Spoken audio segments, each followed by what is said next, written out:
Welcome to another boring history story for sleep. Tonight, you open your eyes to the sound of the northern wind. The air is cold, the kind of cold that seeps through furs and iron. Around you, the soft crackle of a dying fire whispers against the dawn.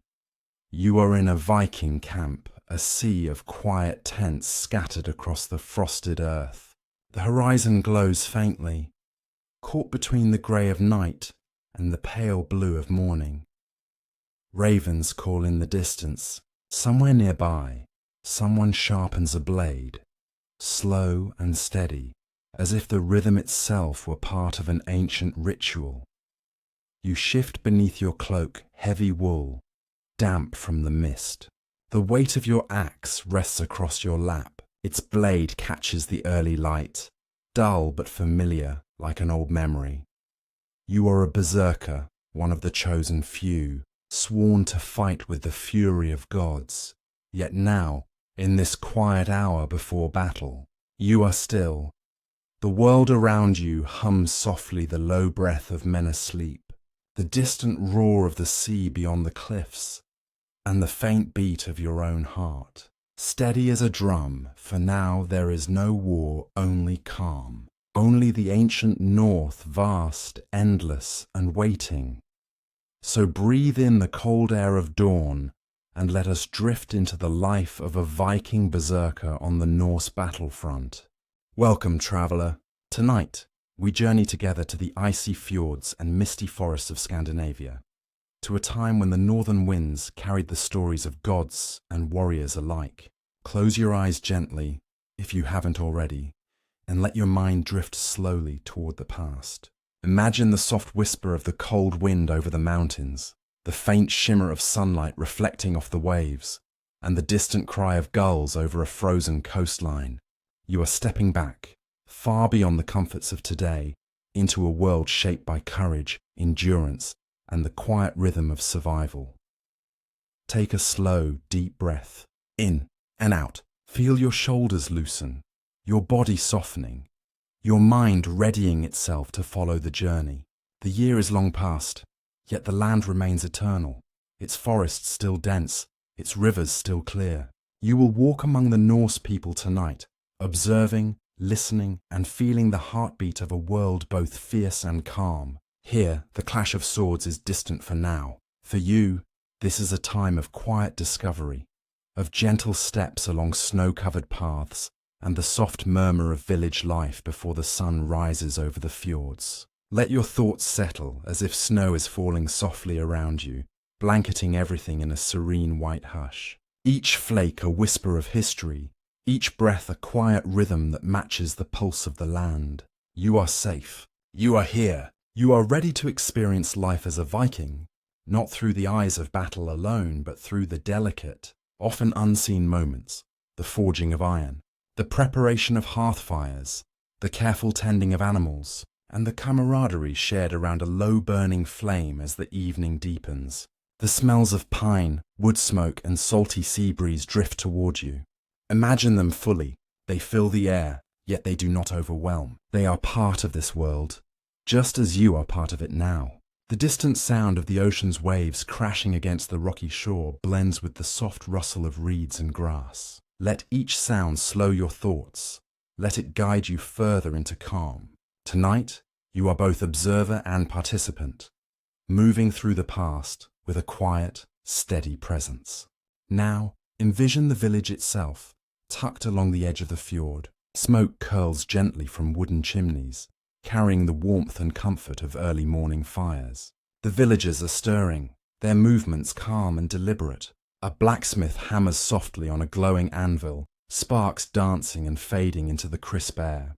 Children stretch and yawn as they greet the day. Even in this world of strength and survival, there is peace, an ebbing tide of daily rituals that have repeated for generations. You walk among them silently, unseen, yet fully present, feeling the soft texture of woolen cloaks brushing against your fingertips, hearing the quiet clink of iron tools, and sensing the sturdy rhythm of a life grounded in the earth and sea.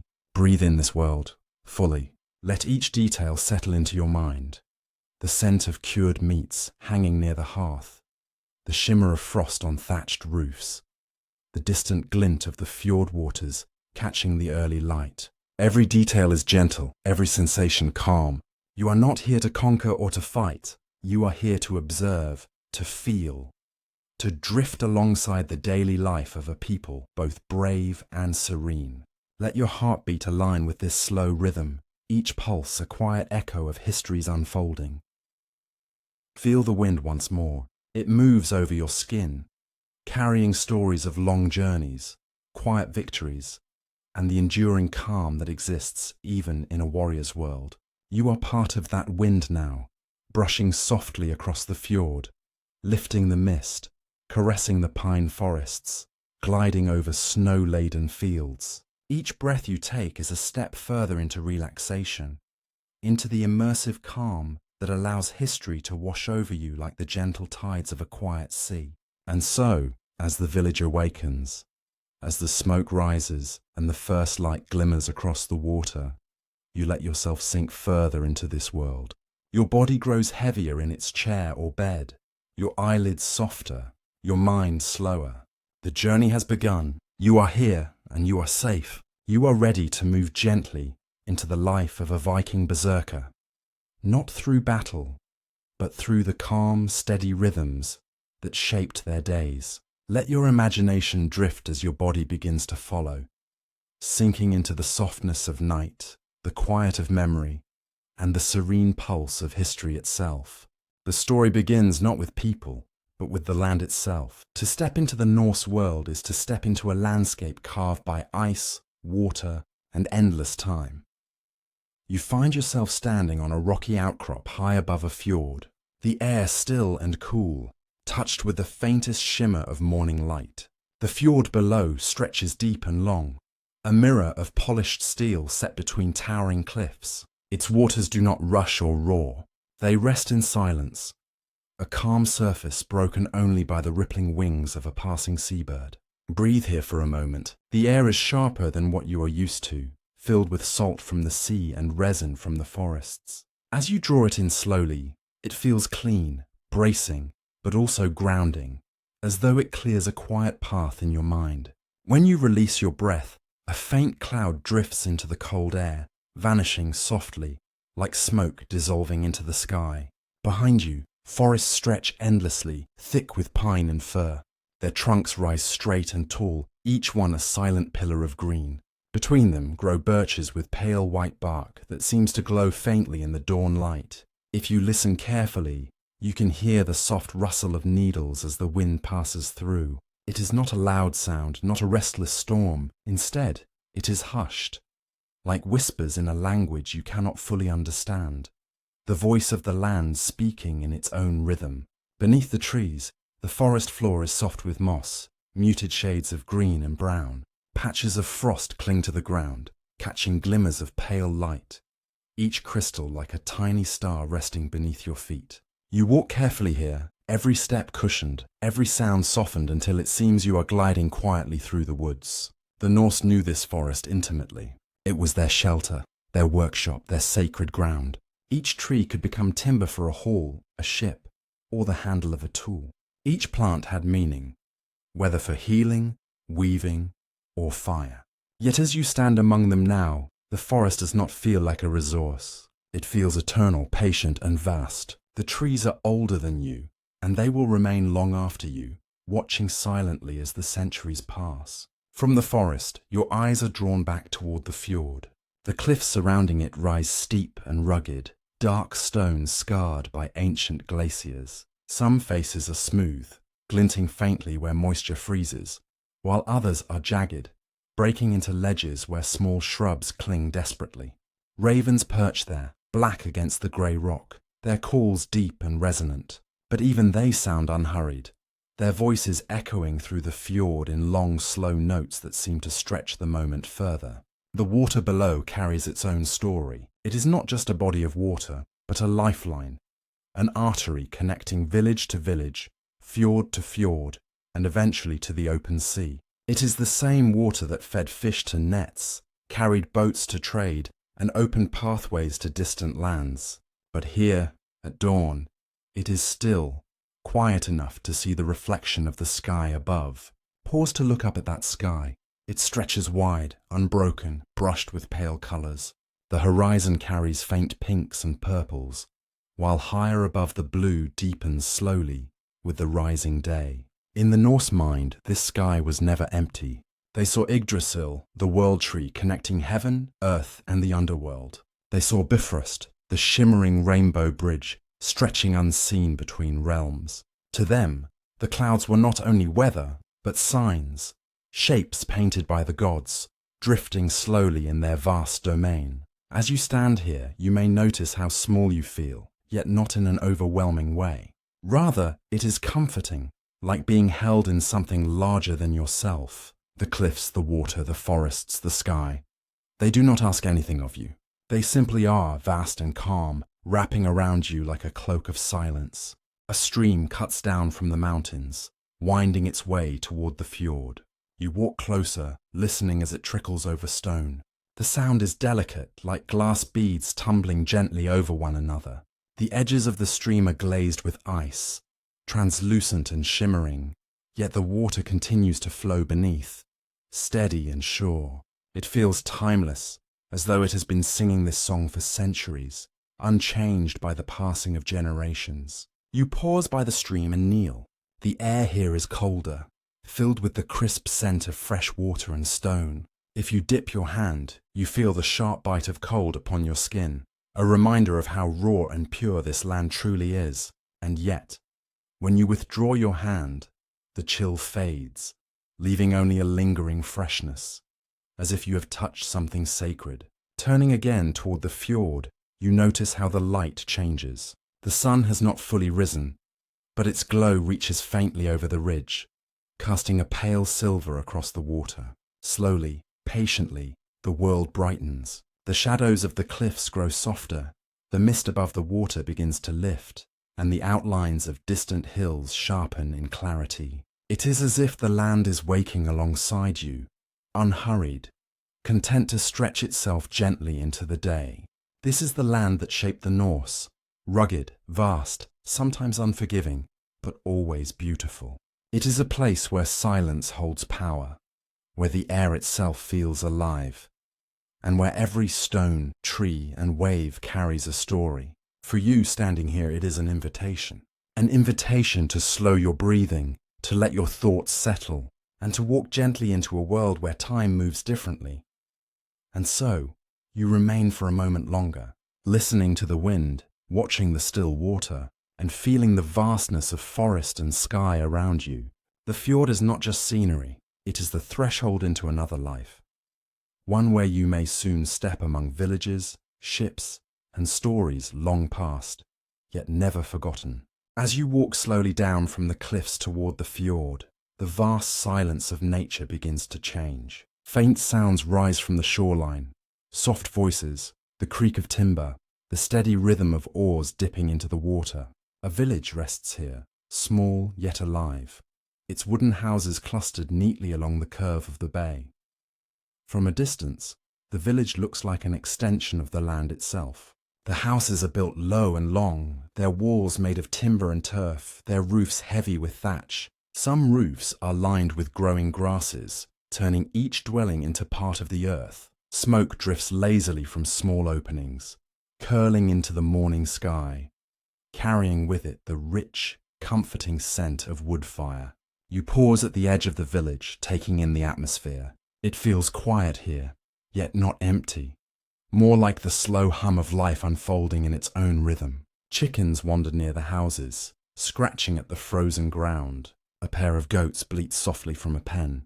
Children run past in thick wool tunics, their laughter high and fleeting, before they vanish again into the maze of huts. Everywhere you look, the fjord is present.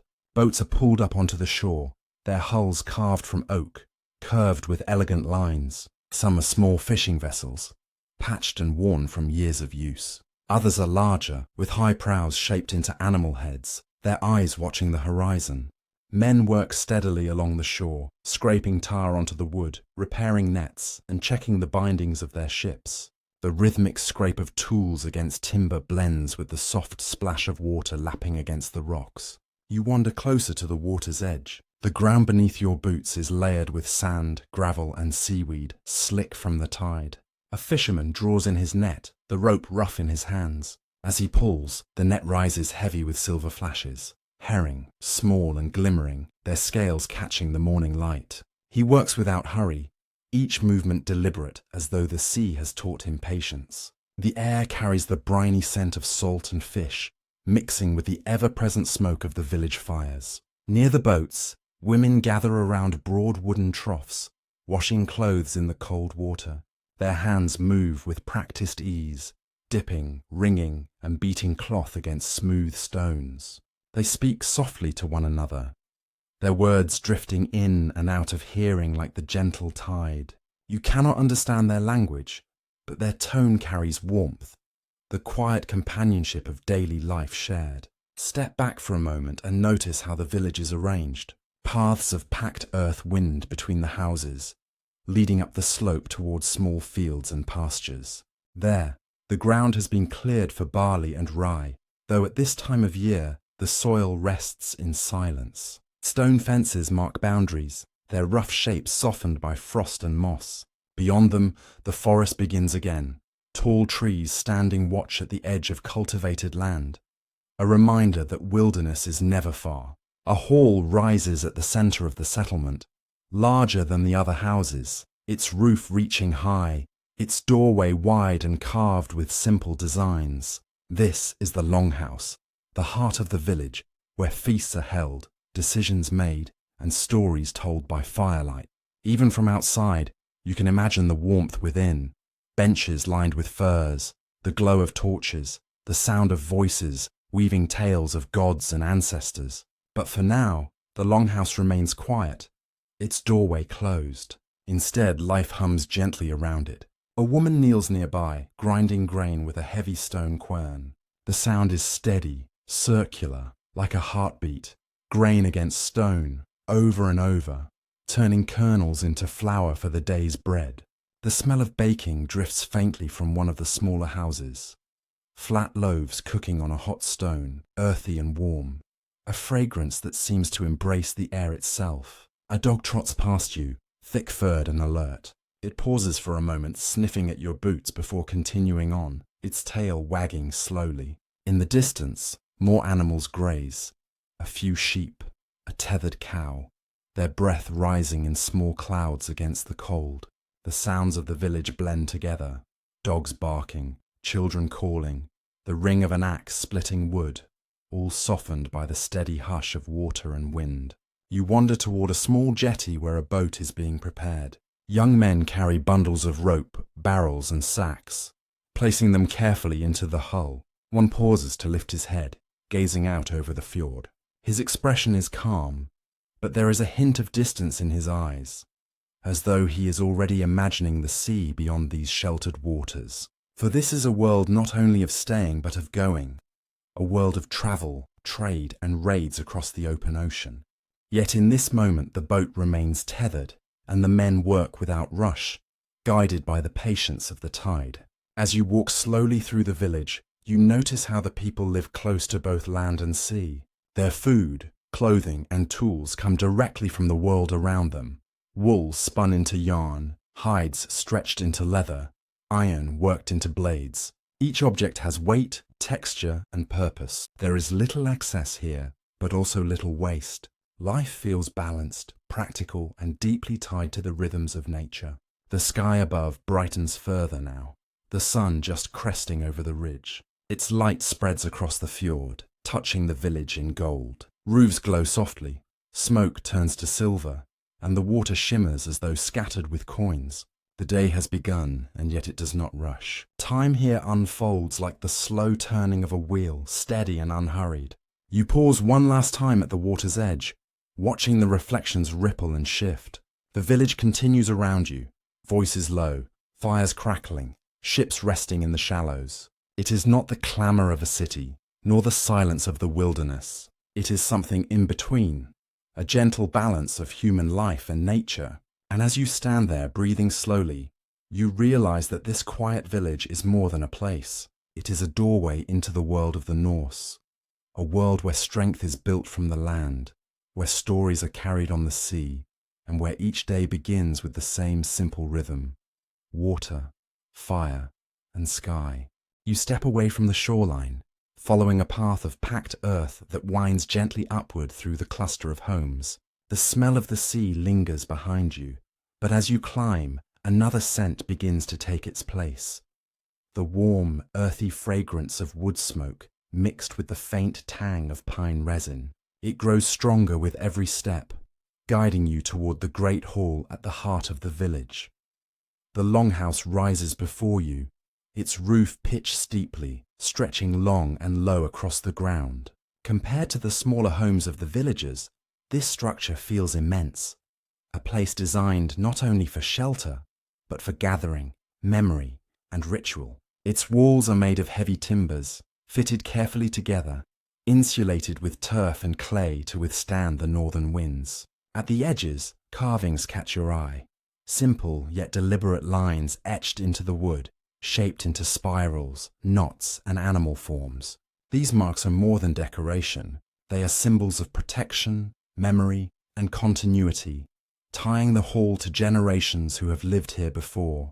You place your hand gently against the wood of the doorway. It is rough beneath your fingers, yet steady, carrying the weight of centuries of human touch. When you step inside, the world outside softens instantly. The wind, the cries of gulls, the sound of the sea, all fade, replaced by the deep hush of an enclosed space. The interior is dim at first, lit only by shafts of light slipping through narrow smoke holes above. But your eyes adjust quickly, drawn toward the long central hearth that runs the length of the hall. Here, fire glows steady and low, flames flickering in orange and gold, embers pulsing like the slow heartbeat of the room. Smoke drifts upward in pale spirals, curling through the beams, before finding its way out into the sky. The warmth of the hearth wraps around you like a cloak. After the chill of the shore, it feels alive, steady, and welcoming. Around the fire, benches line the walls, covered with furs and woven blankets. Some are simple sheepskins, rough but warm. Others are soft pelts of fox or reindeer, carrying faint traces of forest and earth. Each seat feels prepared, as though waiting for voices, laughter, and stories to return at nightfall. Your gaze follows the length of the hall. At one end, raised slightly above the floor, is the high seat, an honored place reserved for the chieftain or head of the household. The chair there is carved from solid oak, its back tall, its arms wide, its surface darkened by years of use. Around it, the wood is marked with patterns of interwoven knots and shapes, reminders of both earthly power and divine protection. But the hall is not empty. Even in this calm moment of the day, quiet activity hums within. A woman moves steadily near the hearth, tending a pot suspended over the flames. Steam rises, carrying the savory scent of meat and herbs, blending with the wood smoke to create an aroma both hearty and soothing. The pot bubbles slowly, its surface broken now and then by the rolling motion of stew, perhaps lamb or goat, thickened with barley, flavored with wild onions or leeks. Across the hall, another woman sits on a bench, her hands busy with thread. She spins wool into yarn, her spindle turning slowly, her rhythm unbroken. Each motion is deliberate, practiced, a task repeated countless times, binding the present moment to a long chain of memory and tradition. Beside her, baskets of dyed wool rest in muted colours, browns, greys, ochres, and the faint blue of woad.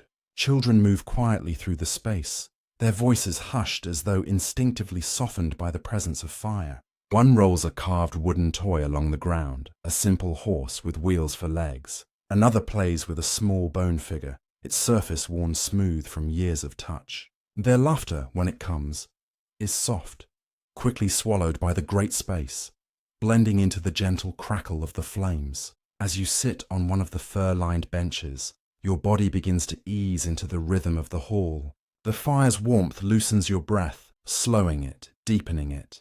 You imagine the hall at night, filled with people gathered together, their shadows dancing across the walls as the fire roars higher. voices rising in song, cups of mead passed hand to hand, the clatter of feasting, the weaving of tales, of gods, heroes, and ancestors. For in this place, stories are not only told, they are lived. A man enters quietly, carrying a bundle of wood.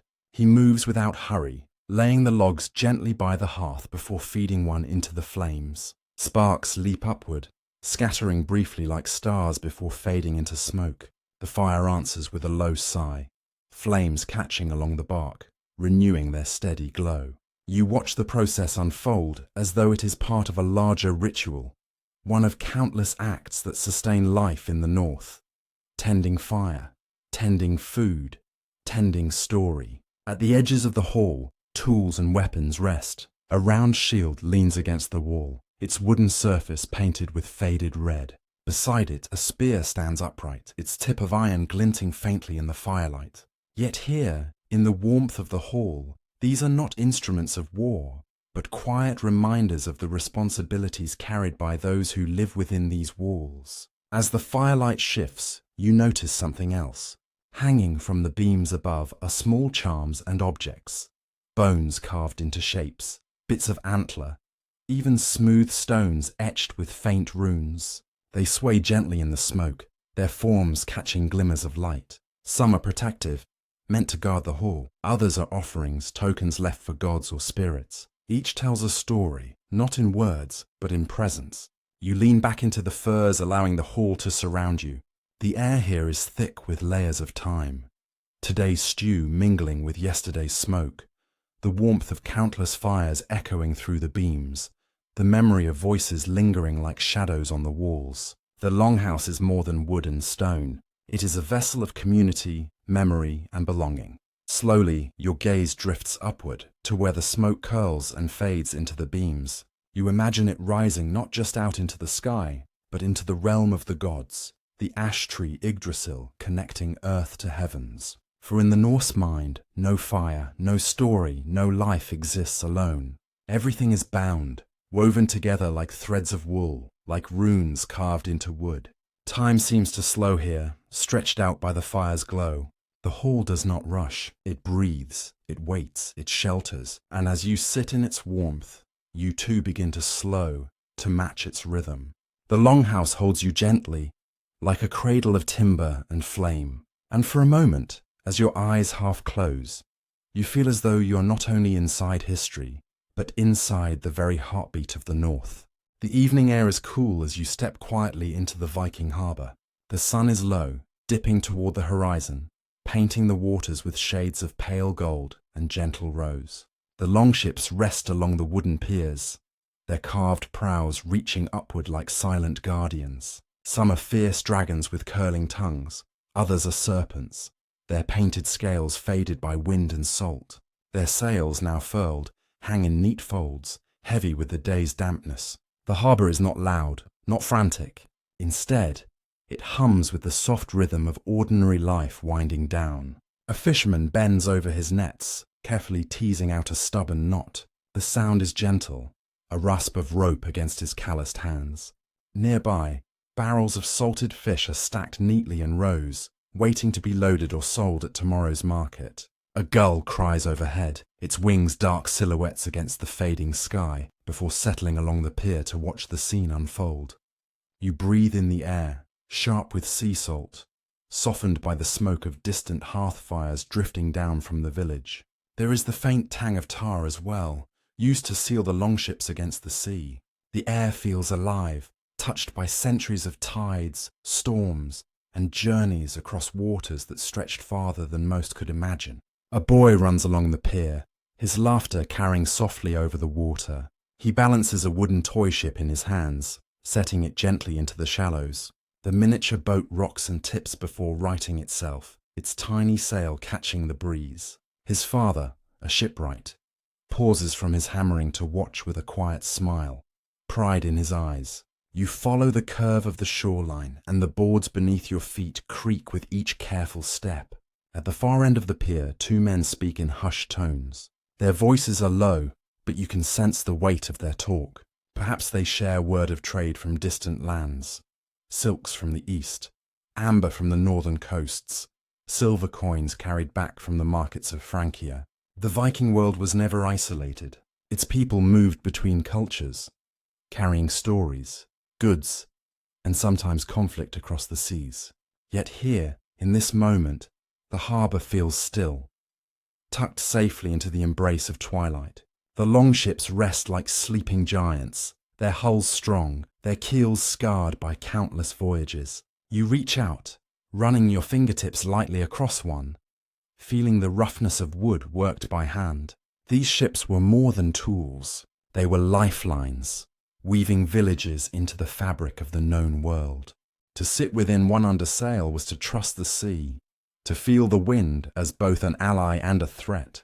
The water itself is calm, darkening now as the light fades. Gentle ripples lap at the piers, a soothing repetition like the softest drumbeat. Every so often, the water catches a streak of reflected light, shimmering for just a moment before vanishing again. It is a reminder of how fleeting and delicate moments can be, bright sparks within the steady rhythm of time. As you walk further inland, the sounds of the harbour slowly recede. The hammering grows faint, replaced by the distant bark of a dog and the low murmur of voices from the village ahead. You notice the subtle shift beneath your feet as wooden planks give way to packed earth. The path narrows, winding upward from the shoreline, lined with grasses swaying gently in the breeze. The air is softer here, tinged with the earthy smell of damp soil and wood smoke. The village lies just beyond, a scatter of timber houses with steep roofs thatched in straw. From this distance, you can see the glow of firelight flickering through their doorways, each hearth a warm beacon calling its people home. Yet before you reach them, you pause for a moment, turning back to look at the sea. The horizon stretches endlessly, a vast expanse where sea and sky blend into one. It is quiet, but within that silence, you sense the echo of centuries, the roar of storms, the creak of sails, the cry of warriors setting out upon their journeys. Tonight, though, it is peaceful. The longships rest, the sea is calm. The people turn inward, seeking warmth and rest after a long day. And you too are invited to step gently into this world, to linger at its edge, where water meets land, where day gives way to night. The harbour, with its ships and its quiet workers, is a threshold, a doorway into the daily rhythm of Norse life. Slowly, softly, you turn from the sea and begin your walk toward the village, where the market awaits with its mingling scents and voices, ready to carry you deeper into this ancient world. The path from the harbour winds upward toward the heart of the Viking village. Your steps are unhurried, each one sinking softly into the packed earth of the lane.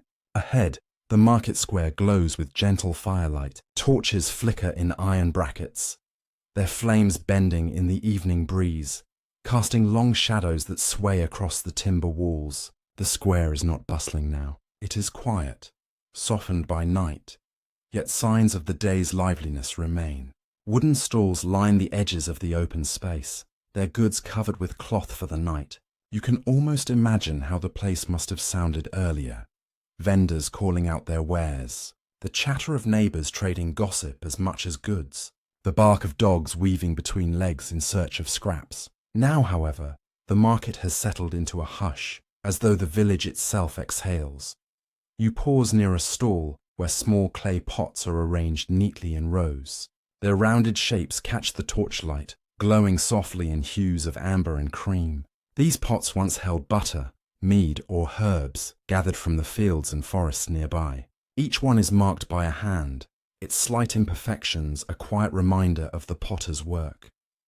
The air here carries a mix of scents. Faint traces of roasted meat linger from earlier feasts, blending with the sweetness of dried berries laid out to cure. Beneath it all, there is the earthy fragrance of straw, scattered across the square to soften the ground and keep it dry. You breathe deeply, letting the layered scents settle in your memory, as though you are stepping into the rhythm of another life. A woman moves slowly across the square, a woven basket balanced against her hip. She wears a long wool dress, dyed in muted green, and her hair is pulled into a single braid that glimmers in the firelight. She is carrying the last of the day's bread to her home, loaves wrapped in cloth to keep them warm. As she passes, she nods gently, her presence calm, rooted in the timeless rhythm of caring for hearth and kin. Nearby, a child chases after a small wooden ball, the sound of laughter echoing softly before it fades into the night. His mother calls him back, her voice low and soothing. He scampers to her side, clutching the ball, and they disappear together down a narrow lane that leads toward the cluster of houses. You walk further, and the square begins to open onto other paths. One leads toward the hall at the village's center, the place where the chieftain holds council and feasts are shared.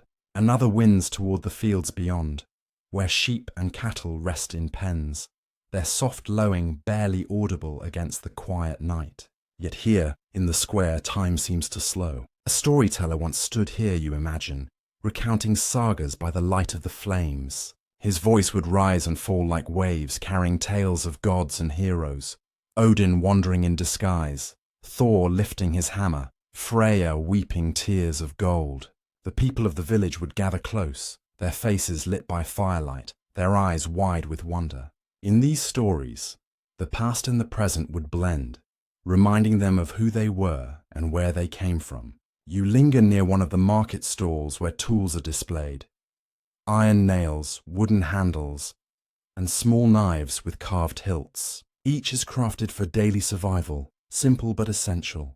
The tools speak quietly of a world where nothing is wasted, where each object holds purpose, and where beauty is often found in usefulness itself. As you step away, the torches crackle softly, their flames steady now against the dark.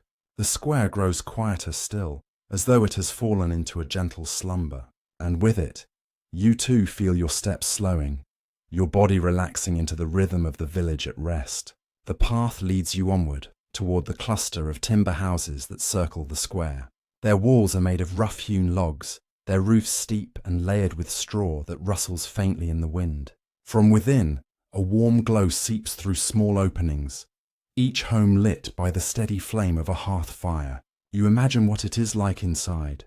Benches along the walls, furs spread for warmth, a single pot simmering above the flames. Families gather close, speaking softly, their words mingling with the crackle of the fire. Some mend clothes by lamplight, their hands steady and practiced. Others carve wood, shaping handles, bowls, or toys from blocks of pine. It is a simple life, yet one woven with care and endurance.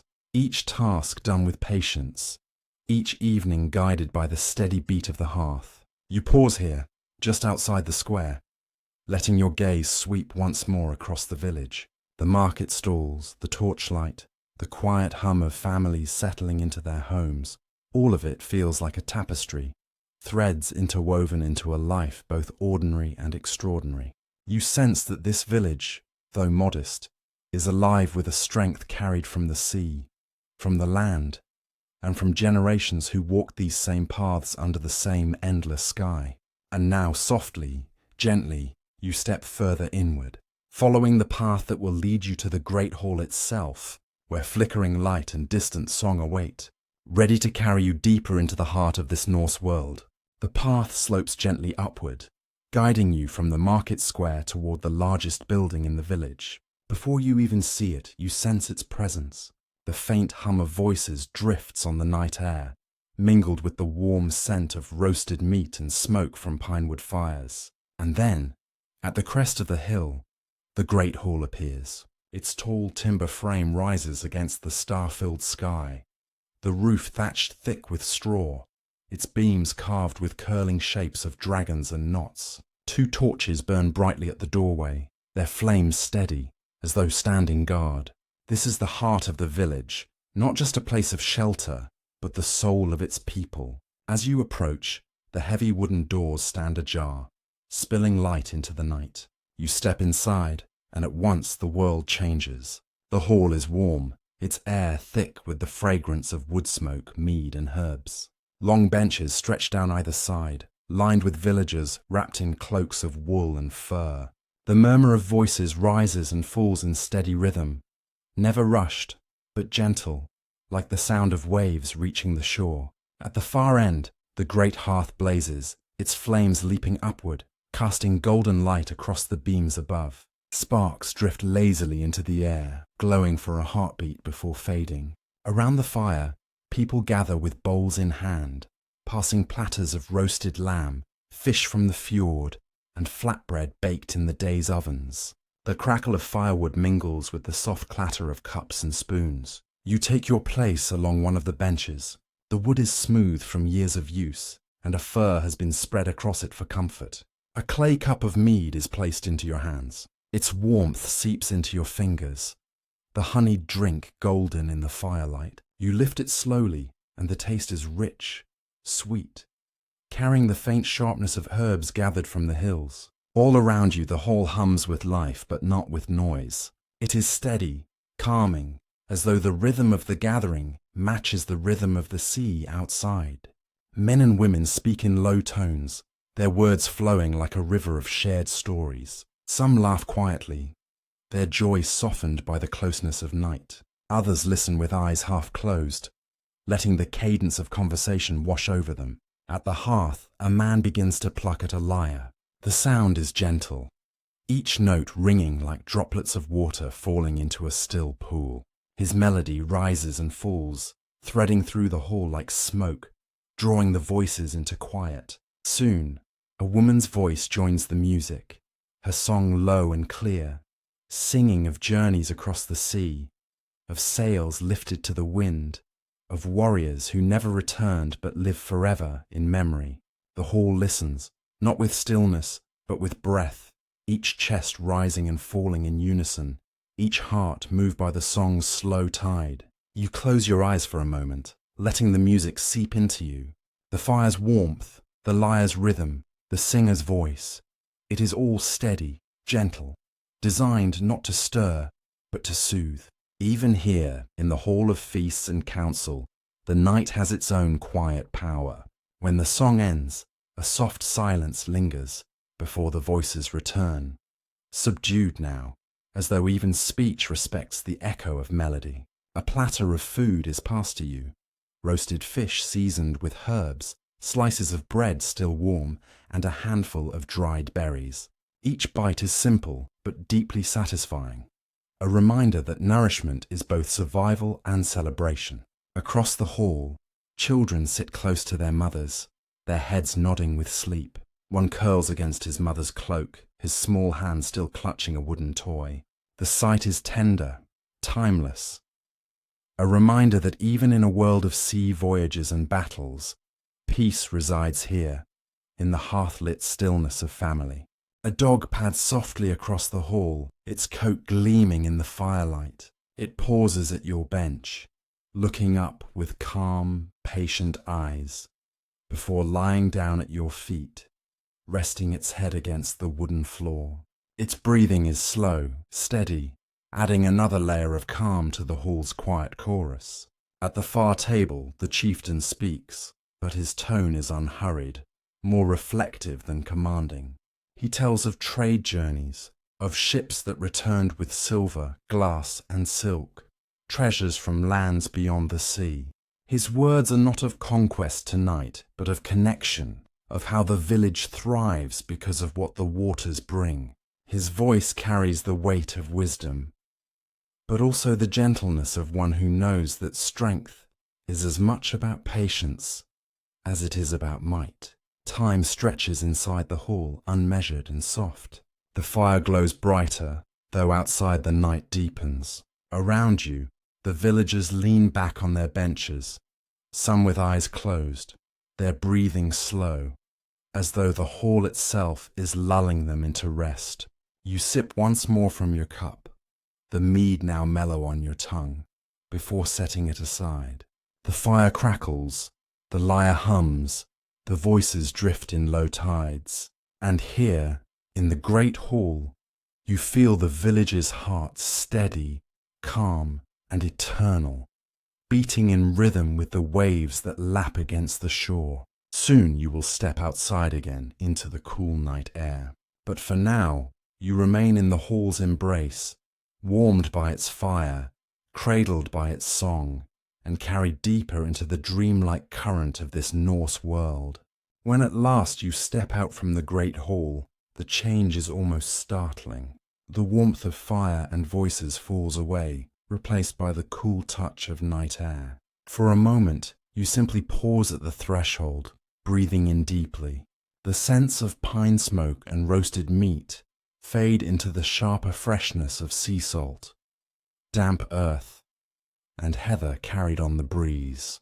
The sky stretches overhead, vast and unbroken, scattered with countless stars that shimmer like silver grains across a dark velvet cloth. Your breath rises in faint mist, curling upward before vanishing into the stillness. All is quiet here, though the hall behind you hums softly with life. Ahead, the village lies hushed beneath the starlight, its homes darkened, their doors fastened for the night. Only the faint glow of hearth fires flickers through cracks in the shutters, signs that families rest safe within. You walk slowly down the slope, your steps measured, each one cushioned by the damp grass and soft earth. The village seems smaller at night, as though the darkness draws it closer, folds it inward.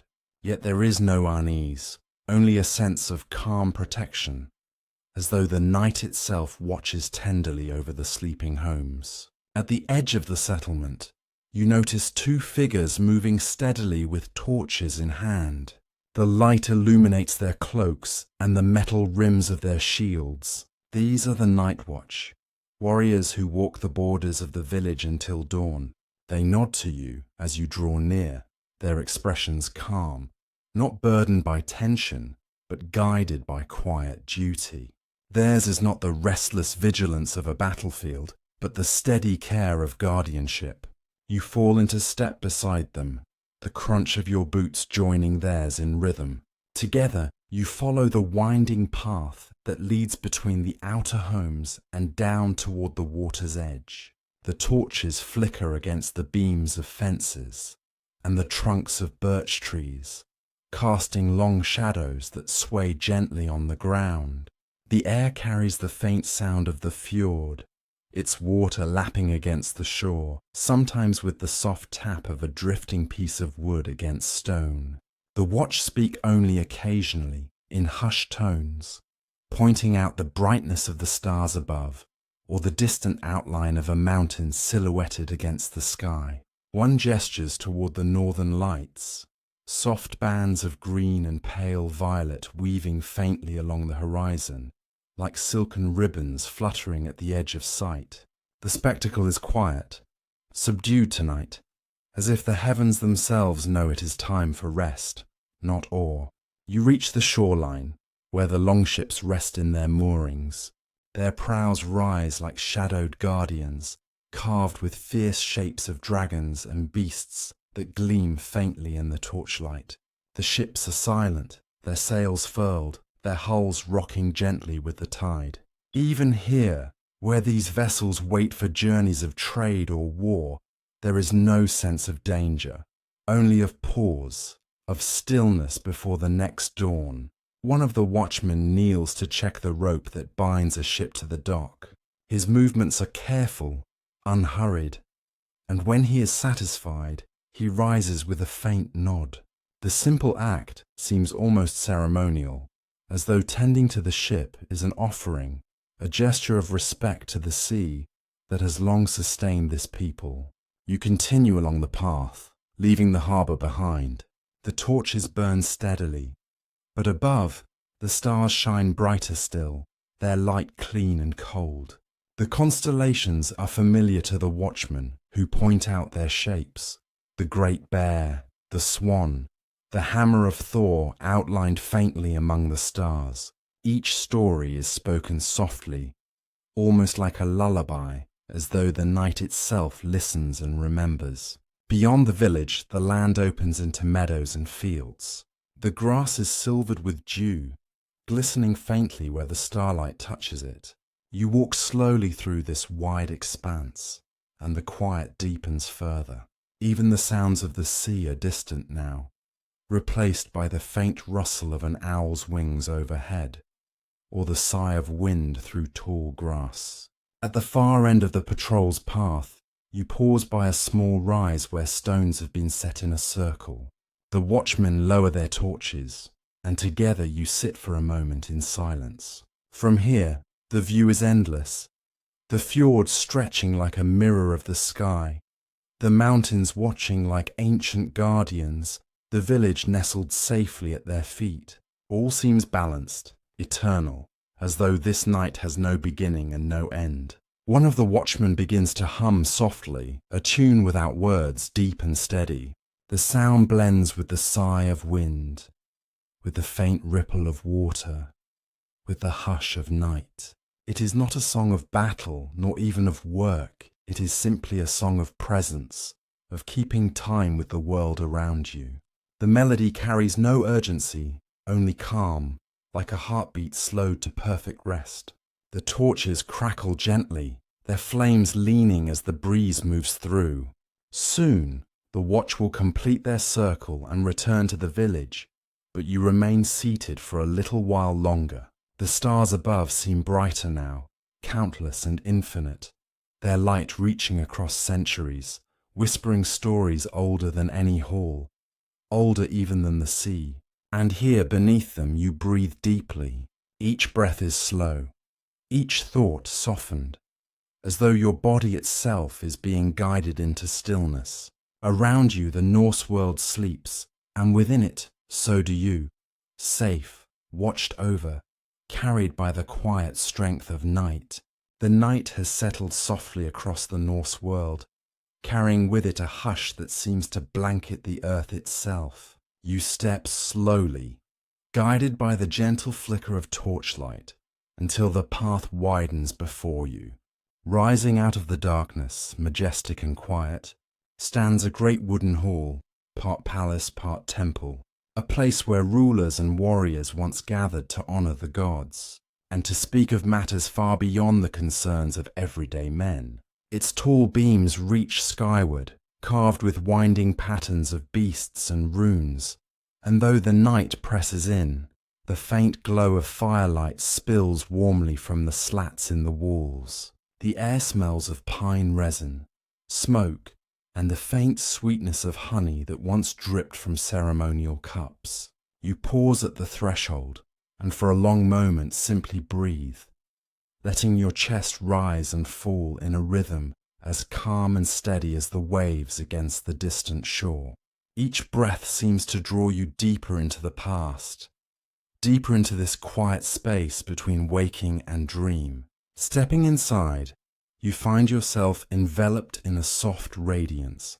The hall is vast, yet intimate in its design. Heavy timber beams arc overhead, their polished surfaces catching the flicker of fire. Shadows move gently across carved panels, where stories of gods and heroes are etched into wood. Odin, the All-Father, is shown with his ravens on either shoulder. Thor raises his hammer, surrounded by curling waves. Each figure seems alive in the glow, as though they breathe quietly within the silence, keeping watch. At the center burns a long hearth, its flames whispering low. Around it, benches line the hall, and at the far end rests the high seat, once reserved for a chieftain or a king. Yet now the hall is empty, save for your presence, and the gentle echo of history that lingers in the rafters. The stillness is comforting, almost like the embrace of sleep itself. You move slowly down the length of the hall, your steps softened by rushes spread across the floor. The scent of herbs rises faintly, sage, juniper, perhaps remnants of offerings once cast into the fire. You imagine the hall filled with voices, with the murmur of prayers, with the solemn intonations of a skald reciting tales that stitched memory into legend. Now, though, it is the silence that speaks most clearly, a silence full of rest. As you draw closer to the hearth, you can almost picture the rituals that once took place here. The flick of a ceremonial cup, mead poured in honor of unseen gods. The bowing of heads, the rustle of cloaks, the steady beat of a drum that kept time with the human heart. In this world, the divine was not distant, but woven into the daily rhythm of life. Wind and storm, fire and frost, all carried meaning. To stand in such a hall was to be reminded that every moment belonged to something greater. The flames settle low, and as you watch them, your own breathing finds their rhythm. Inhale with the rise of the fire. Exhale as it sinks back into glowing embers. Each moment grows slower, softer, guiding you deeper into calm. You wander now toward a side alcove of the hall, where tall wooden posts are draped with woven hangings.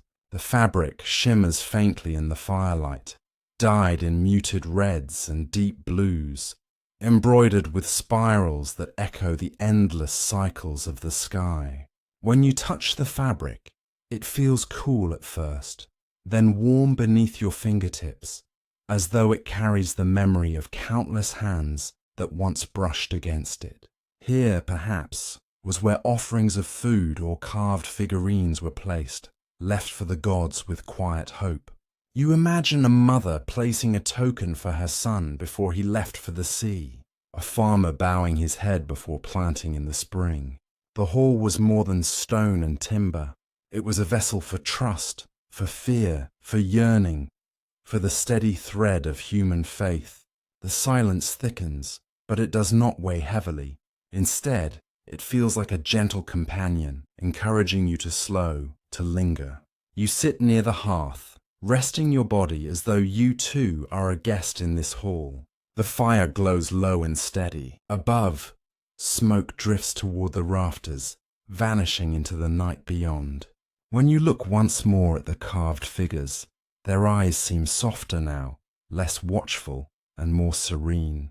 You realize that what once was fierce, symbols of thunder, of war, of fate, has become gentle in the quiet of night.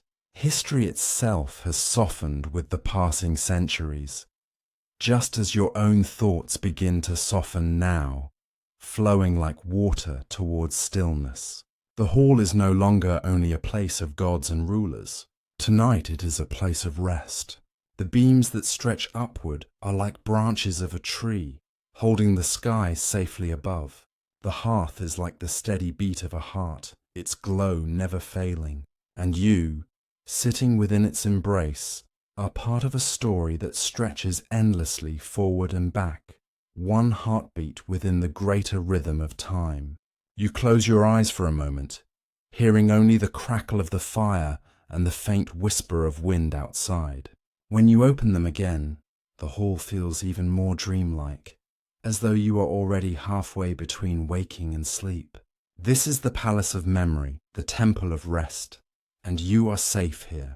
And when the time comes to rise, to step once more beyond the hall and into the cool night, you carry its warmth within you, the calm of fire, the strength of wood, the endless patience of silence. The door opens quietly, and the night greets you with its still embrace. Ahead, the path leads onward, toward the riverside where moonlight dances upon the water. The journey continues, soft and unhurried, carrying you deeper into history, and deeper still into rest. The path from the great hall winds gently downhill, leading you through a hushed woodland. The night is cool, the air touched with the faint sweetness of moss and the distant tang of salt from the sea. Each step carries you deeper into quiet, until at last you hear it, the soft murmur of water, steady and unending. You follow the sound until the trees open, and before you lies a river, silvered by the glow of the moon. Its surface is smooth, broken only by the slow drift of reeds near the banks. The water carries the reflection of the stars above, each one trembling faintly as though alive. The river here is wide, its current calm. To the Norse, rivers were more than just pathways for boats. They were lifelines. They offered fish for food, fresh water to drink, and routes that carried warriors, traders, and families alike from village to sea. Tonight, though, the river is not bustling with movement. Tonight it is still a mirror between earth and sky. You step closer, the damp soil soft beneath your feet. The air is cooler now, brushed with mist rising gently from the surface. You breathe deeply, and the scent of watergrass and pine fills your chest. As you exhale, a sense of release settles over you, like the river itself is drawing your tension away, carrying it downstream, far from this moment. You imagine for a time how it must have looked in centuries past. A longship drawn to shore, its curved prow rising like a dragon's head against the sky. The faint glow of torches along the bank, flickering as men unloaded cargo, furs, amber, carved wood, bundles of grain. Voices would have mingled with the river's song, low and practical, yet threaded with laughter. And nearby, children may have run along the banks, their feet splashing in the shallow edges, their joy rising like birds into the dusk. But now all of that has quieted. What remains is peace, the kind of peace that settles deep into the bones. The longships are gone, their sails folded into memory. The voices have hushed, leaving only the timeless murmur of water over stone. The river does not need words to speak. It tells its story in flow, in glimmer, in the endless journey toward the sea. You find a smooth stone at the river's edge and sit, letting your body grow heavy and still. The ground cradles you as though it has always known you. You place your hands upon your knees and gaze out across the water. The moon has climbed higher now, casting a silver road across the river's surface. It looks as though it could lead you onward, as though one could step out and walk upon it, straight into the stars. Above you, the sky stretches vast and endless. The constellations, familiar to Norse seafarers, glitter in their appointed places. There is the Great Bear, Ursa Major, whose stars once guided sailors north. And there, faint but steady, is the North Star itself, the beacon of countless journeys. To the Vikings, these lights were not distant points of cold fire. They were companions. They were proof that the world carried patterns, order, meaning, even in the darkest nights. The river reflects them all, as though it holds the sky gently upon its back. You watch the mirrored stars shimmer and shift, and for a moment you are no longer certain where the heavens end and the earth begins. Perhaps there is no boundary at all. Perhaps, like the river itself, all things are connected, above and below, past and present, waking and dream. A soft breeze brushes your skin, carrying with it the faintest sound of wings. An owl drifts silently overhead, its shadow gliding across the river's surface before vanishing into the trees. Even this, the flight of a bird in the night, feels woven into the greater stillness, a movement without disturbance. You close your eyes for a while, listening. The river's murmur is steady, soothing. It fills the silence without crowding it, like a gentle voice repeating the same calm phrase over and over until meaning dissolves into pure rhythm. Time drifts, unmeasured, unhurried. When you open your eyes again, the mist has thickened along the far bank, curling like silver smoke between reeds. It is easy to imagine it as something more, a spirit of the river itself, rising to greet the night. In the Norse mind, every place held its guardians. Streams had nymphs, trees had unseen watchers, stones were marked with presence. To linger by a river at night was not simply to rest. It was to step into a sacred current, to be part of a living world. You bow your head slightly, not out of fear, but respect. And in that gesture, you feel a quiet exchange. The river lending you its calm, and you offering in return your stillness, your presence. Your body feels heavier now, your breath slower. The stars wheel overhead, and the moon's reflection stretches long across the water. In this moment there is nothing to do, nowhere to go, only the steady pulse of water, the patient silence of the night, and the gentle pull of rest, like a current guiding you safely downstream. When at last you rise, you do so gently, carrying the river's calm within you. The path ahead leads onward, away from the bank and toward the open land, where the night sky will stretch wider still.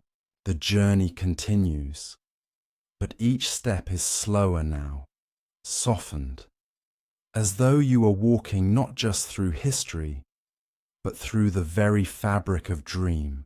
The path rises from the riverbank, carrying you gently uphill until the trees fall away and the sky opens in its full expanse. You find yourself upon a stretch of open ground, soft with grass, the air carrying the faint scent of wild thyme and cool stone. Here, nothing stands between you and the heavens above. You tilt your head back, and the night unfolds, a canvas of countless stars, bright and shimmering, each one set in its place with quiet purpose. The vastness is almost beyond comprehension, yet it does not overwhelm. Instead, it steadies you, as though the sight of so many lights reminds you that you are part of something infinite, timeless, and deeply peaceful. For the Norse, the stars were more than decoration. They were guides. The great seafarers who set their longships across uncertain waters did not trust chance alone. They looked upward to the constellations that marked the turning of the seasons and the direction of the world. The North Star, steadfast and unwavering, anchored their journeys. To its right, the arc of the Great Bear circled endlessly, a wheel in the heavens that never ceased its turning. As you gaze, you can almost hear the creak of oars dipping into dark water, the hushed voices of sailors pointing upward, naming the lights. Each constellation held stories, whispers of gods and giants, heroes and fate. The stars were a map, but they were also memory, the sky itself a book that the people read by heart. You stretch out upon the grass, the ground cool and firm beneath your back. Your arms rest loosely at your sides, your breath falling into an easy rhythm. Above you, the constellations seem to shift, not in haste, but in their slow, eternal dance. You follow them with your eyes, tracing familiar shapes, letting each one draw you deeper into rest. There is the long curve of the Milky Way, pale and shimmering, a river of light flowing across the heavens. The Norse imagined it as Bifrost, the burning rainbow bridge that linked the mortal world to the realm of the gods. Looking at it now, you can see why. Its glow feels alive, pulsing softly, stretching endlessly from horizon to horizon. To step upon it in dream would be to walk between worlds, to leave behind the weight of earth and float into something brighter, freer. Closer, you notice Orion, the hunter, though the Norse knew him differently. Some saw the 3 stars of his belt as the belt of Freya, goddess of beauty and desire. Others imagined it as a sign of warriors forever crossing the sky. You watch as the stars glimmer faintly, each one a pinprick of history, a mark of the countless eyes who have gazed at them before you. A cool wind brushes your cheek, and you close your eyes for a moment. You feel the sky not only above you, but around you, vast and sheltering, like a cloak of deep blue velvet. The stars, though distant, seem to hum softly, a vibration too low to hear, but steady enough to feel within the chest. Long ago, when fires dimmed and halls grew quiet, people would step outside to look upward, just as you are now. They sought omens, yes, but also comfort. To know that these same stars burned above every village, every sea, every distant shore, was to feel less alone.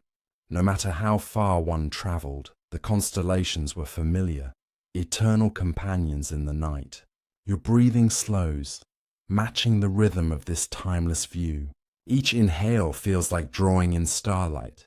Each exhale releases you further into stillness. The boundaries of your body soften, as though you too are part of the night sky, a faint spark woven into its endless tapestry. You imagine for a time that you are lying upon the deck of a ship at sea. The wood creaks softly beneath you, the water lapping against the hull. Overhead, the stars burn bright, guiding you as they guided countless sailors before.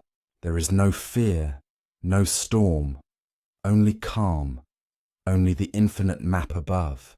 The ship drifts onward, as you drift, carried without effort, without need for direction. When you open your eyes again, the stars are brighter still, as though they have drawn closer to you. The silence around you is profound, broken only by the faint rustle of grass in the breeze. It feels as though time itself has slowed, as though the world has entered a gentle pause just for this moment of peace. The Norse believed that fate was woven by the Norns, three figures who spun and cut the threads of life. Looking at the stars now, you can imagine those threads stretching outward in all directions, binding past to present, earth to sky, dream to waking. And though those threads may weave many stories, tonight they form only one, a story of stillness, of quiet, of rest. You close your eyes once more, letting the stars remain as steady companions behind your lids. Their glow lingers even in darkness, tiny echoes of light drifting in your mind like embers. You are not rushing anywhere. You are simply here, resting, breathing, surrounded by the eternal calm of night. And as you sink deeper into this quiet, you know the journey continues still, leading you gently onward, into dream, into memory, into the boundless peace of sleep. The air grows lighter as you rise from the grassy hill. The stars remain above, steady and faithful, but the earth beneath your feet begins to change. The soil turns dry, the grass sparse, until at last the land opens wide into an endless plain, stretching so far that it feels as though it joins the very sky at the horizon. It is the northern steppe, vast and silent under the starlight. Few trees mark its distance, only the low roll of land and the whisper of wind moving across it. Here the world feels wide and boundless, a place where time slows to a near standstill. Each step is soft, cushioned by soil and sparse grass, the night carrying a coolness that settles on your skin like a thin cloak. You pause for a moment, letting your gaze sweep across the horizon. In the daylight, this land is one of journeys. Horsemen riding across its span, traders guiding their caravans, herders moving with their flocks. But by night all is hushed. Only the stars bear witness, shining down like ancient companions. The Norse themselves did not often walk these plains, yet stories of far-off lands, of deserts and steppes beyond the rivers, reached them through travellers and traders. Silk, spices and stories drifted westward, and with them came tales of endless skies like this, places where one could ride for weeks without meeting a single wall or city. Tonight, you find yourself standing within one of those stories, carried across distance by the calm flow of imagination. The ground is cool, but the air holds a faint dryness, a whisper of the warmth that lingers even after the sun has set. Each breath you take feels different here, light and clear, as though it has travelled far across the open world before reaching you. You walk slowly, deliberately, not hurrying, for there is nowhere to be but here, in this still moment. Above, the stars feel sharper, brighter, as though the vast openness of the land has lifted them closer to earth. You see the same constellations you traced earlier by the riverbank and in the garden, but now they stretch unhindered from one horizon to the other, their arcs sweeping grandly across the heavens. Somewhere in the distance, faint and low, comes the soft sound of hooves.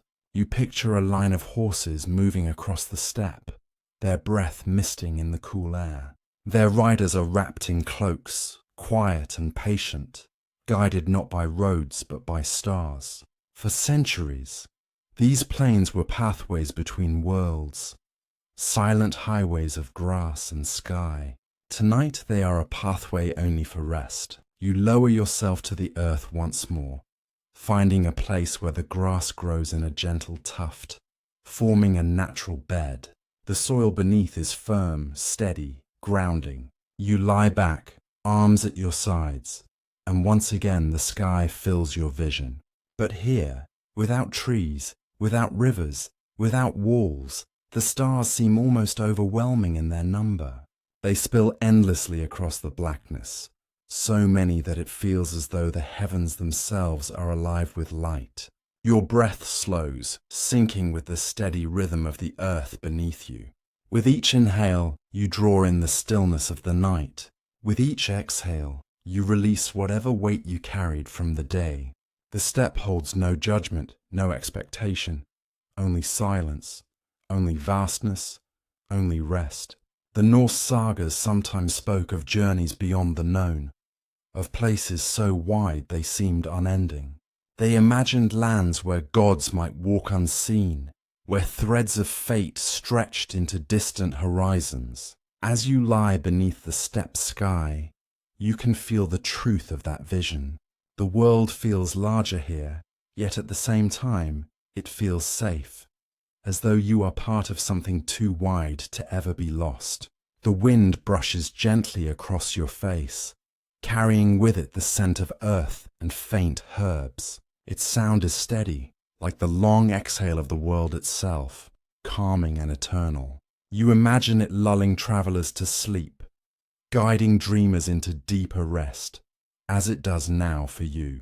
You let your thoughts soften, dissolving like mist.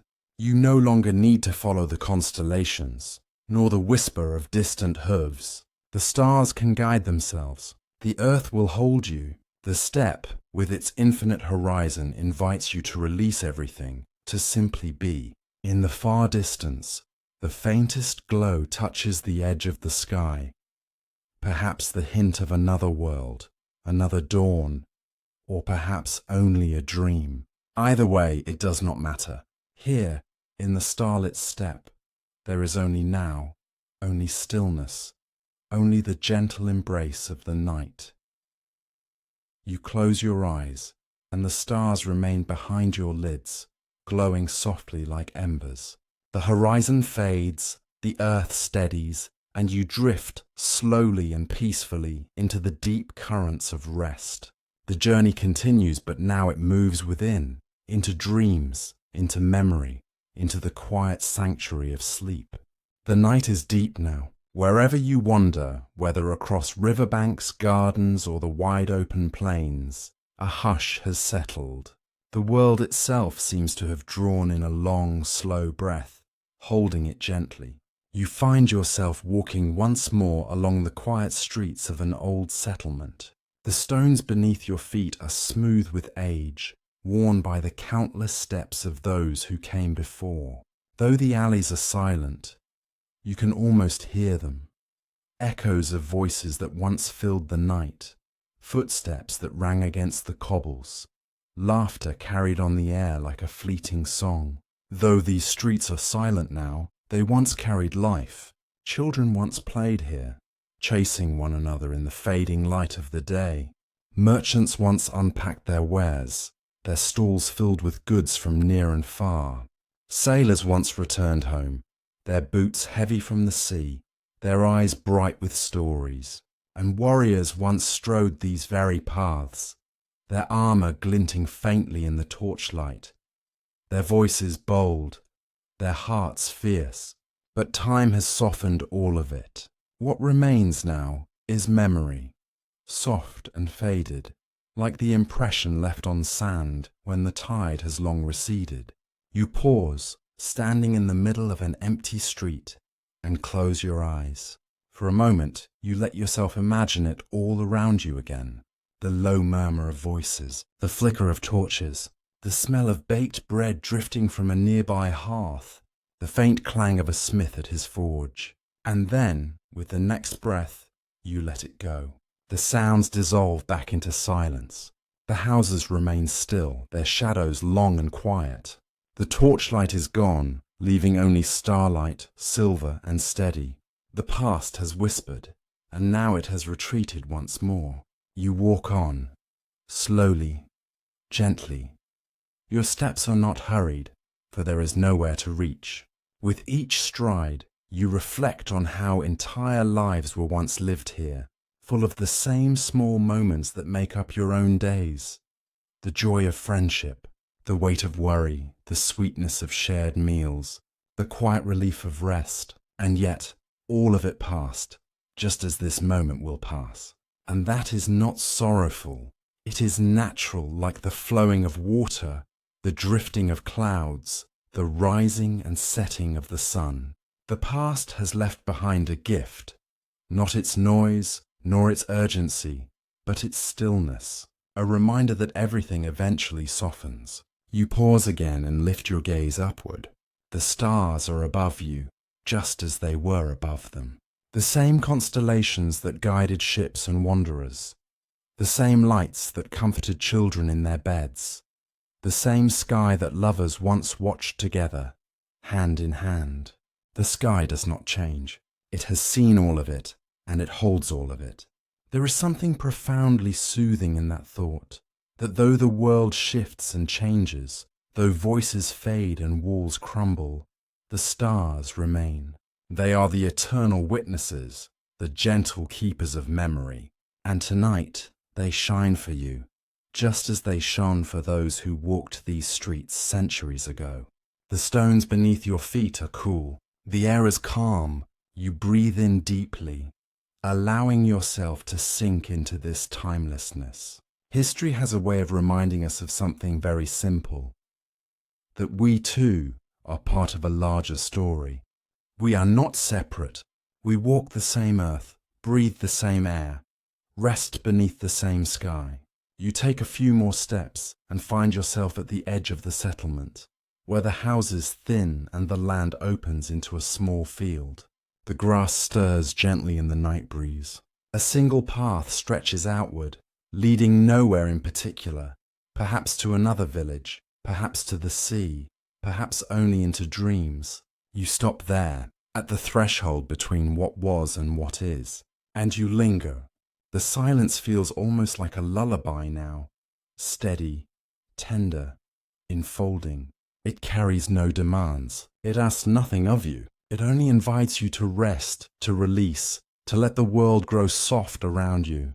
Your eyelids grow heavier as you remain there. The night is not lonely. It is generous. It holds you gently, like a mother rocking a child. You do not need to imagine the clamor of the past any longer. The silence is enough. The quiet is its own comfort. And so you stand, breathing slowly, feeling your body grow lighter, your thoughts dimmer, your heart calmer. You are not rushing forward anymore. You are simply here, in the stillness, in the night. The path you follow from the quiet settlement curves gently downward, guiding you toward the edge of a river. You can hear it before you see it, the faint murmur of water moving steadily, endlessly, as though it has always known its course. The sound is soft, like a whisper across stone, soothing in its constancy. As you draw nearer, the scent of the river rises, a mingling of damp earth, fresh reeds, and the faint trace of wood smoke drifting from somewhere far away. The air is cooler here, brushing lightly against your skin, carrying with it the stillness of night. At last, you step onto the riverbank. The water glimmers in the starlight, shifting like liquid silver, each ripple catching the faint glow of the sky above. You pause and let the sight steady you. The surface of the river is never still, yet it never rushes. It moves with patience, carrying memories from one place to another. You settle on a smooth stone by the edge of the water. From here, you can watch the river's slow dance. The reeds sway gently along the bank, and the occasional flicker of movement suggests a fish stirring just beneath the surface. Somewhere, further down the water, a night bird calls once before falling silent again. As you sit, your mind drifts into reflection. How many lives must have been tied to this river? How many footsteps once pressed into this same soil, pausing at the edge to draw water, to wash, to gaze at their reflection? It is easy to imagine a group of children splashing at the shallows, their laughter ringing across the air. A mother bending to fill a clay jug, balancing it on her shoulder as she walks back to her home. A warrior returning from a long journey, crouching here to cleanse his hands, letting the cool water ease the dust of the road. A poet seated at this very spot, gazing at the stars mirrored in the ripples, shaping words that would be carried down through time. And now it is only you, resting quietly, bearing witness. The river carries all of it within its flow, the joy, the sorrow, the songs, the silences. None of it is lost. It is all absorbed into the movement, carried gently onward, never clinging, never holding back. You trail your fingers in the water. It is cool, almost startling. But as your hand lingers, the sensation becomes grounding, even calming. Each ripple spreads outward, dissolving almost instantly into the whole. It reminds you that life is much the same. Moments ripple outward, touching others, but soon they soften, returning to the wider flow of time. Above, the sky is vast and unbroken. The stars shine clearly here, reflected in the river below. It is as though the heavens themselves have descended into the water, creating a twin world, one above and one beneath.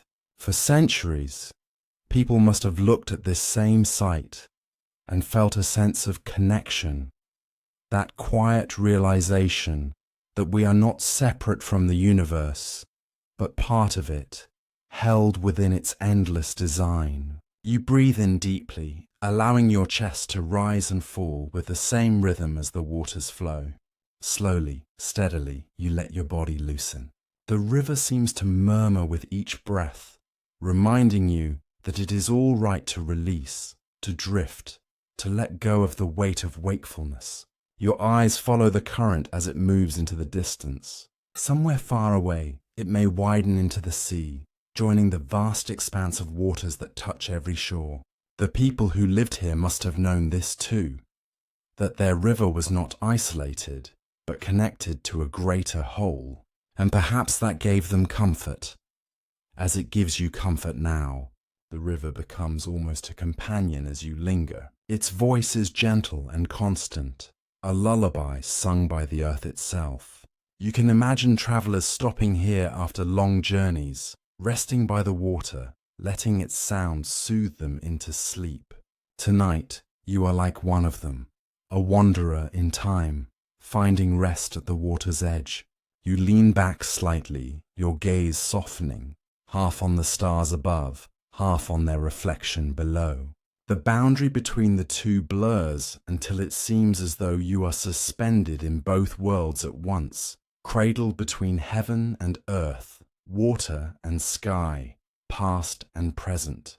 The longer you sit, the more the night deepens. A thin veil of mist rises from the water, curling gently across the surface, softening its glimmer.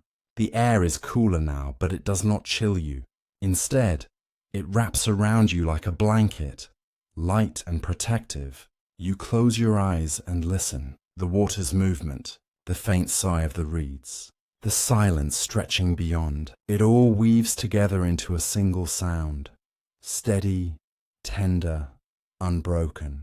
It is a reminder that history is not only found in stories or stones, but in the quiet places, the rivers that have flowed since the beginning, the skies that have remained unchanged, the stars that continue to shine.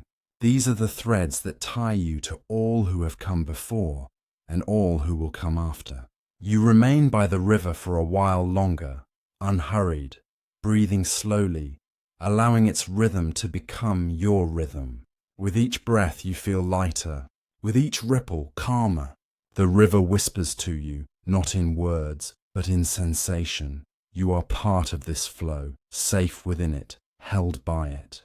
There is no need to rush. There is no need to grasp. You are already carried, already cared for, already home. You rise slowly from the riverbank, leaving the stone where you had rested. The path ahead winds gently upward, leading you to a small rise above the water. From here, the view opens fully, The night sky stretches wide and unbroken, a dome of endless velvet scattered with stars. For a moment, you simply stand still, letting the sight fill your vision. The stars are countless, each one glimmering like a tiny lantern suspended above the world. Some shine brightly, commanding your gaze, while others flicker faintly, almost hidden, yet still present. Together, they form constellations, ancient patterns that guided sailors across unknown seas and inspired storytellers to weave myths that would last for generations. As you gaze upward, you feel the weight of time lifting. These stars are the same that burned above the Viking ships as they cut through dark waters, the same that watched over warriors gathered by campfires, sharpening their blades, whispering their prayers, the same that shone upon farmers tending their fields, or children listening to old tales beside a hearth. In their presence, centuries dissolve. You too are simply another figure beneath this same eternal canopy. You lower yourself onto the grass, lying back so the sky fills your view completely. The ground is cool and steady beneath you, the earth supporting your body, while above, the stars invite your mind to drift outward into their quiet expanse. As your gaze softens, memories seem to emerge, not of your own life, but of the countless lives tied to this place and time. You picture warriors standing in formation, their shields catching the torchlight, their breath steadying before the clash of battle. You imagine the sound of steel meeting steel, the cries of courage, the thundering of footsteps upon the earth. And yet all of it is softened now, held at a distance by the calm of the night. The battles are no longer frightening. They are echoes, like faint ripples in the water, reminders of the struggles that shaped lives long ago. The warriors themselves have long since returned to the soil, their weapons now silent, their names carried only in fragments of story. But the stars, they remain unchanged, shining as witnesses above it all. You reflect on how even the fiercest of struggles fades with time. What once seemed all-consuming, what once demanded every breath and ounce of strength, eventually becomes only memory. And memory itself softens, passing into history, until all that is left is the calm perspective that comes with distance. The constellations above you remind you of this. Long ago, the Norse gazed at these same stars, seeing shapes in them. Bears, serpents, hunters, ships. They used them to find their way, to measure the passing of seasons, to anchor their stories of gods and heroes. Each light became a symbol, a guide, a reminder that human lives were part of something larger, woven into the cosmos itself. And so the stars above you tonight are more than lights. They are a bridge linking past to present. They tell you, nothing is ever truly lost. Every story, every voice, every moment of triumph and struggle is carried forward, reflected in the starlight, even as the world below changes endlessly. You breathe in deeply, letting the air fill you slowly, then release it with ease. Each breath seems to sync with the rhythm of the sky itself, vast, patient, unhurried. The more you focus on the stars, the smaller your worries feel, until they dissolve like clouds, leaving only the steady brilliance of the night. Your thoughts return, gently, to the warriors of old. They must have looked at these same constellations before setting out to battle, wondering if they would see them again. For some, the stars were the last sight they carried into eternity. For others, they were the first comfort they glimpsed when they returned safely home. The stars became their silent companions, bearing witness to both fear and courage, both loss and return. Now those same lights offer you comfort. There is no battle for you to face tonight, no hardship to prepare for. Instead, the stars remind you that everything passes, every storm quiets, every struggle softens. What remains is this: stillness, beauty, and the peace of knowing you are part of something eternal. The grass beneath you cradles your body, while the sky above cradles your thoughts. You are held gently between the two, safe and unhurried.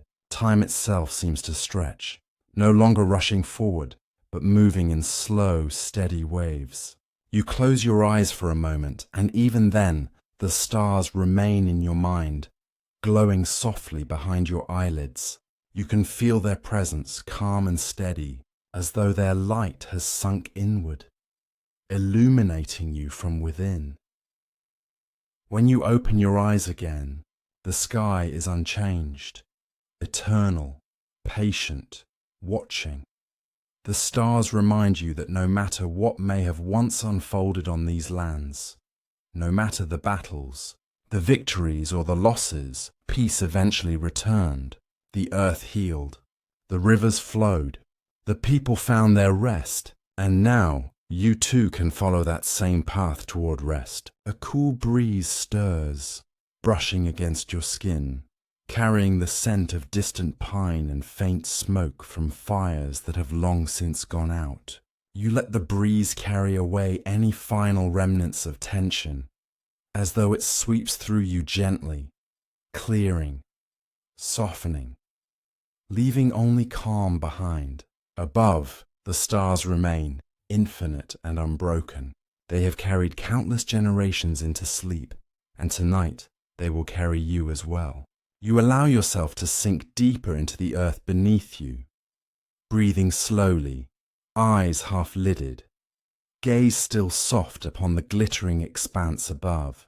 The battles of the past are only memories now.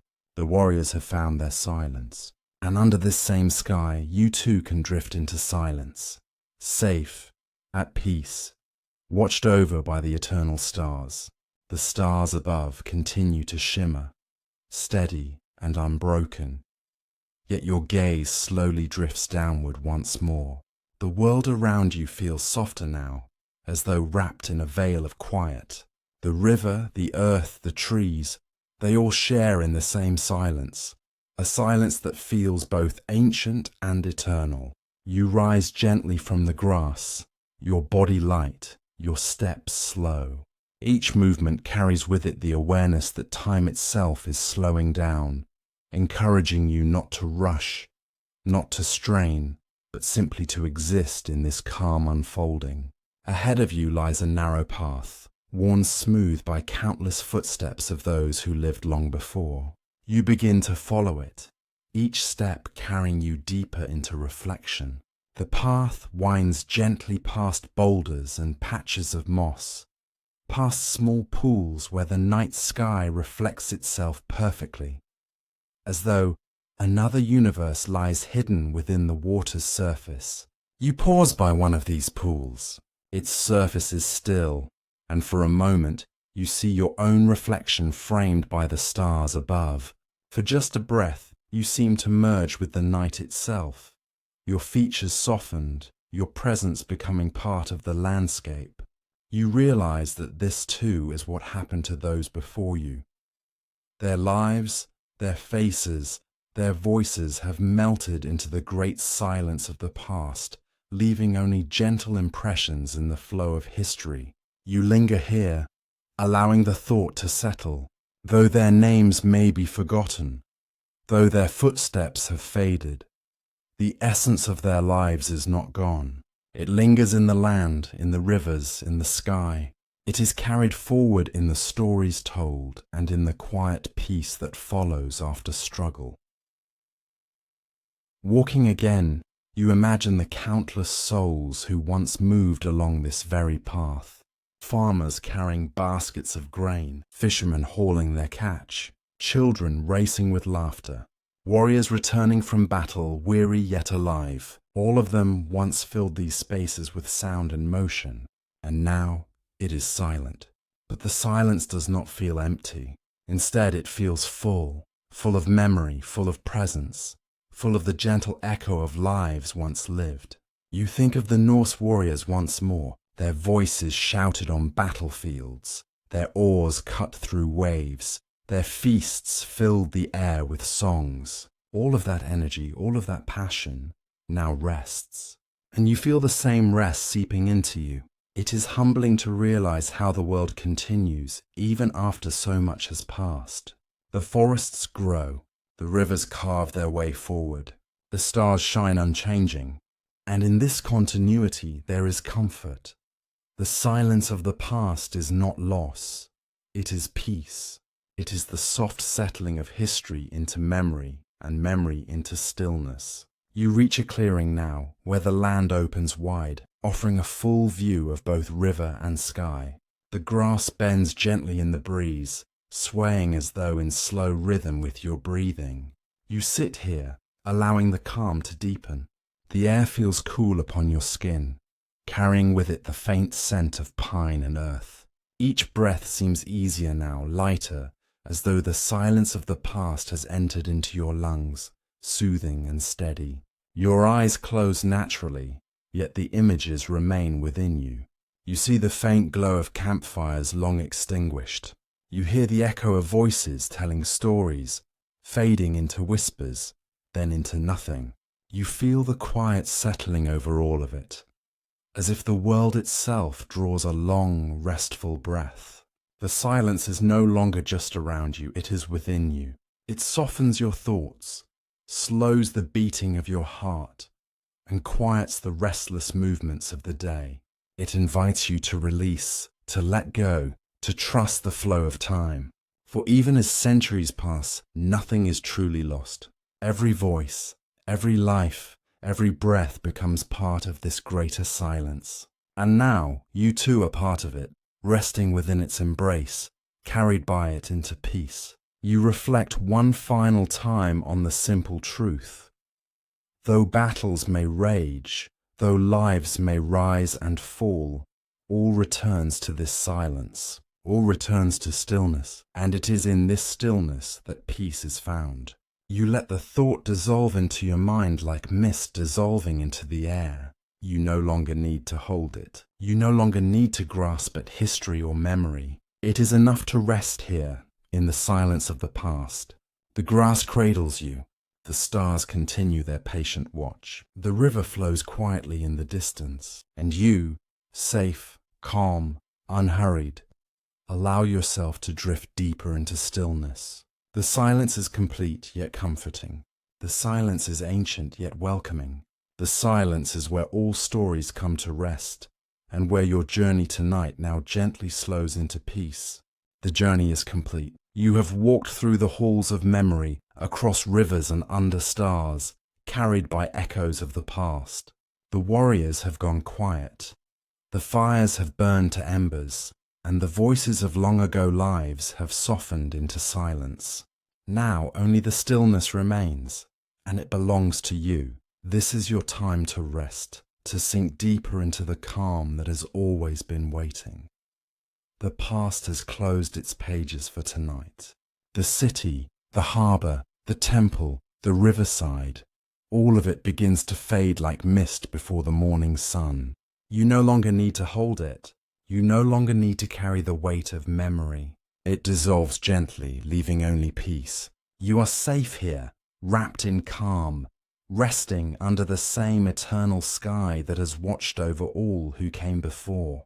Take a slow, steady breath in, and then let it go. Feel your chest rise and fall like the tide, gentle and unhurried. Each breath carries you further into ease. The world outside can wait. There is no rush, no demand, nothing left to do. Just this moment and this quiet.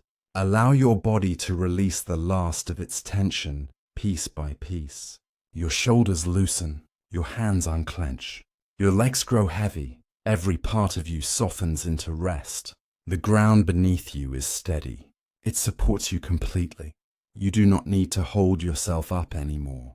You can surrender to the stillness, letting go of all effort. The silence cradles you, and in its embrace, you find yourself drifting deeper into calm. The stars are still above, constant and reassuring. They no longer feel distant. They feel close, almost as if they lean down to watch over you. They remind you of continuity, that you are part of something vast and gentle, and yet you need not think about it. You need not analyze or recall. The stars simply shine, and their light eases you into dreams. Your breath continues slow and steady. Inhale calm, exhale release. Inhale comfort, exhale every last bit of heaviness. Each breath takes you one step further down the path of sleep, and this path has no obstacles. It is clear, soft, and endless. You might notice your thoughts slowing. They no longer rush or scatter. Instead, they drift like leaves upon a river, floating further away until they vanish into the horizon. If a thought arises, simply let it pass. There is nothing to hold on to now. The night welcomes you, and you are free to rest. Imagine yourself lying upon soft moss, or perhaps warm sand. Whatever surface feels most comforting to you, it shapes itself perfectly to your body, as though it were made just for you. It supports you fully, allowing every part of you to feel at ease. Above, the night sky stretches vast and infinite. Around you there is nothing but peace. Let yourself drift with these images: a river flowing gently in the dark, a sky full of stars, a quiet forest where only the wind moves. Every image is an invitation to sink deeper, to allow sleep to come naturally, without effort. There is no need to chase it. Sleep is already here, waiting patiently. Your eyes may already feel heavy, or perhaps they have closed completely. Your body is heavier now, more relaxed. This heaviness is not a burden, it is a comfort. It tells you that rest has arrived. Your mind grows quiet, matching the silence of the past. Every sound, every image, every word melts into softness. The journey is complete. The history fades into dreams. You are safe. You are at peace. You are exactly where you need to be. Allow these words to settle like a blanket around you. The night holds you gently. The world is calm. You are calm, and as you drift further, let these simple truths repeat softly within you. You are safe. You are calm. You are at peace. You are safe. You are calm. You are at peace. Each repetition deepens the quiet.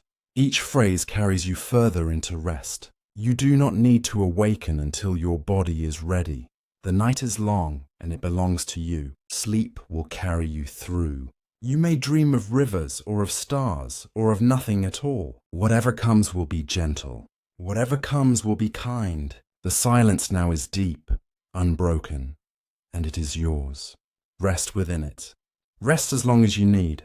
And if this journey brought you calm, if these quiet hours carried you gently toward rest, know that you can always return. There are more stories, more histories, more nights to explore together. When you are ready, you may subscribe for more relaxing history sleep stories. But for now, there is only stillness, only sleep. The journey is complete. The story is complete. You are safe. You are calm. You are at peace. Sleep now. Sleep deeply. Sleep fully. The world waits quietly, and the night is yours. Sleep now. Sleep now. Sleep now.